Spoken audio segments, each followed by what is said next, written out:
कार्तिक माह की कहानी खिचड़ी। किसी गांव में एक बुढ़िया रहती थी और वह कार्तिक का व्रत रखा करती थी। उसके व्रत खोलने के समय कृष्ण भगवान आते और एक कटोरा खिचड़ी रखकर चले जाते। बुढ़िया के पड़ोस में एक औरत रहती थी। वह हर रोज यह देखकर ईर्ष्या करती थी कि इसका कोई नहीं है, फिर भी इसे खाने के लिए खिचड़ी मिल जाती है। एक दिन कार्तिक महीने का स्नान करने बुढ़िया गंगा गई थी। पीछे से कृष्ण भगवान उसका खिचड़ी का कटोरा रख के चले गए थे। पड़ोसन ने जब खिचड़ी का कटोरा रखा देखा कि बुढ़िया नहीं है, तो वह कटोरा उठाकर घर के पिछवाड़े फेंक आई।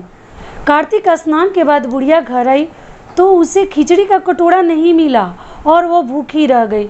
बार बार एक ही बात कहती, कहाँ गई मेरी खिचड़ी और कहाँ गया मेरा खिचड़ी भरा कटोरा। दूसरी ओर पड़ोसन ने जहाँ खिचड़ी गिराई थी वहाँ एक पौधा उगा जिसमें 2 फूल खिले थे। एक बार राजा उस ओर से निकले तो उनकी नज़र उन दोनों फूलों पे पड़ी और वह उन्हें तोड़कर घर ले आए। घर आने के बाद उसने वह फूल रानी को दिए, जिन्हें सूंघने के बाद रानी गर्भवती हो गई।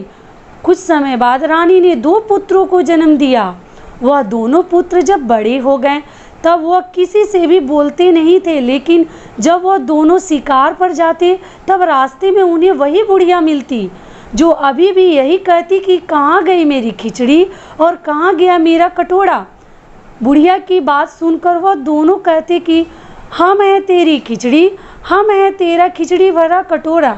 बुढ़िया की बात सुनकर वह दोनों कहते कि हम हैं तेरी खिचड़ी और हम हैं तेरा बेला। हर बार जब भी वह शिकार पर जाते तो यही बात बुढ़िया कहती रहती। हर बार जब वह शिकार पर जाते तो यही बात कहती थी बुढ़िया और वह दोनों वही उत्तर देते। एक बार राजा के कानों में यह बात पड़ गई। उसे आश्चर्य हुआ कि दोनों लड़के किसी से नहीं बोलते, तब यह बुढ़िया से कैसे बात करते हैं। राजा ने बुढ़िया को राजमहल में बुलवाया और कहा, हमसे तो यह दोनों बच्चे बात नहीं करते और दोनों सिर्फ आपसे ही क्यों बात करते हैं। तो बुढ़िया ने राजा से कहा, महाराज मुझे नहीं पता कि ये कैसे मुझसे ही बोलते हैं। मैं तो कार्तिक का व्रत करती थी और कृष्ण भगवान मुझे खिचड़ी का बेला भर के दे जाते थे। एक दिन मैं स्नान करके वापस आई तो मुझे वह खिचड़ी नहीं मिली। जब से मैं कहने लगी कि कहाँ गई मेरी खिचड़ी और कहाँ गया मेरा बेला, तब इन दोनों लड़कों ने कहा कि तुम्हारी पड़ोसन ने तुम्हारी खिचड़ी फेंक दी थी तो उसके 2 फूल बन गए थे। वह फूल राजा तोड़ कर ले गए और वहाँ उन्होंने अपनी रानी को सूंघा दिया था, तो हम दोनों लड़कों का जन्म हुआ था। हमें भगवान ने ही तुम्हारे लिए भेजा है।